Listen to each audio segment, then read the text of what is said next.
This king has had a sword placed in a stone with the stipulation that whoever can pull it out is the rightful heir to the throne of Britain. Despite the naysaying of his foster brother, Sir Kay, and others, Arthur attempts the task. With his pure heart and innocent intentions, Arthur succeeds in pulling the sword from the stone, establishing himself as the true king of Britain.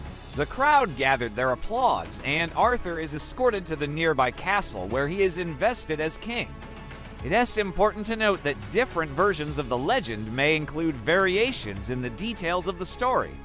For example, in some tellings, Arthur accidentally pulls the sword from the stone while trying to retrieve a ball. Regardless, the core narrative remains the same, emphasizing Arthur's legitimacy as the king through his ability to perform this seemingly impossible feat. While the sword in the stone is a central part of the Arthurian legends, it's important to recognize its relative late arrival in the overall narrative. As discussed earlier, the story does not appear in early Welsh sources or historical accounts from the period in which Arthur is said to have lived, if he indeed existed.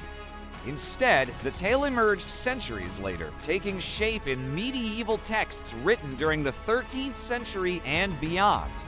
The inclusion of the sword in the stone in later versions of the Arthurian legends highlights the dynamic nature of these narratives. Over time, different writers and storytellers added, removed, or modified certain elements of the tales to suit their own creative visions or to align the stories with contemporary values and beliefs.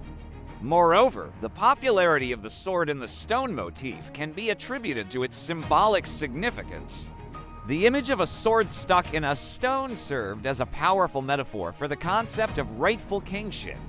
By pulling the sword from the stone, Arthur demonstrated his divine right to rule, as only the true heir could accomplish this seemingly impossible task.